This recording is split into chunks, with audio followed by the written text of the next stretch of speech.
Terima kasih Anda masih bersama kami. Saudara Presiden Joko Widodo menanggapi pernyataan Ketua Umum PSI, Kaisang Pangarep yang menyebut ayahnya akan membantu para kader PSI yang maju dalam Pilkada 2024. Analis politik menilai Jokowi masih punya pengaruh di Pilkada, termasuk bekerja sama dengan Prabowo yang menjadi bakal presiden.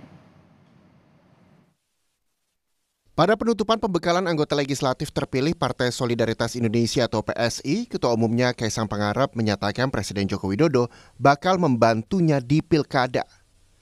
Turun gunungnya Jokowi membantu kampanye kader PSI pada Pilkada saat sudah tak lagi jadi presiden November 2024. Menanggapi hal itu, Presiden Jokowi meminta wartawan bertanya langsung ke Kaisang. Bapak mau ikut bantu turun kampanye Pilkada PSI? Apanya? Kata Mas Kaisang, Bapak mau ikut turun bantu kampanye. Oh, itu urusannya PSI lah. Urusannya PSI. Sekali Pak, sudah 4 kali kita ketemu. Ada pesan Mas PSI konflik di mana nanti? Tanya Ketua PSI.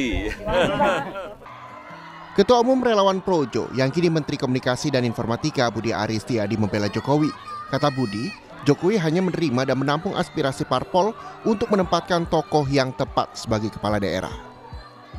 Pak Presiden cawe-cawe nggak sih kalau untuk pilkada? Enggak lah, Presiden cuma beraspirasi aja, masuk istilahnya cawe-cawe, itu aja sinikal bang. Aspirasi boleh dong, kamu aja boleh, sini, nggak usah cawe-cawe. Soal cawe-cawe alias campur tangan Jokowi di pemilu sempat jadi perdebatan di Mahkamah Konstitusi.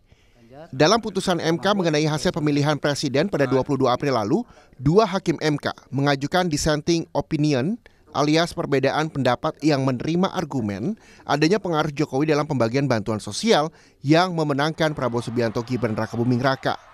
Gibran adalah putra sulung Jokowi, sedangkan Kaisang adalah putra bungsu Jokowi. Namun mengenai pengaruh Jokowi di Pilkada pada November 2024, analis politik Universitas Al-Azhar, Ujang Komarudin menilai pengaruh Jokowi tidak akan sekuat saat masih menjadi presiden. Meski begitu, Ujang bilang untuk memenangkan Pilkada di basis-basis yang ada jagoan Jokowi seperti Sumatera Utara dan Banten, kemungkinan Jokowi akan bersinergi dengan Prabowo.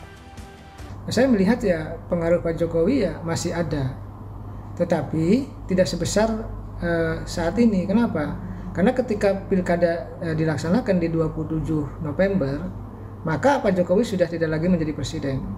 Bagaimanapun sosok figur presiden itu pengendali ya. Ketika satu kekuatan politik ada di tangan presiden, maka bisa juga memenangkan siapa yang diinginkannya di Pilkada. Bisa jadi Pak Jokowi nanti bersinergi, berkolaborasi dengan Pak Prabowo sebagai presiden yang dimenangkannya gitu. Untuk tadi bergerak, katakanlah memenangkan basis katakanlah kantong-kantong wilayah-wilayah yang Pak Jokowi inginkan. Usai Pilpres dan Pileg, pemanasan pemilihan kepala daerah pada November 2024 sudah marak. Baik partai maupun tokoh calon kepala daerah sudah muncul ke publik. Ada lebih dari 500 kepala daerah yang dipilih masyarakat setempat pada 27 November 2024. Tim Liputan, Kompas TV.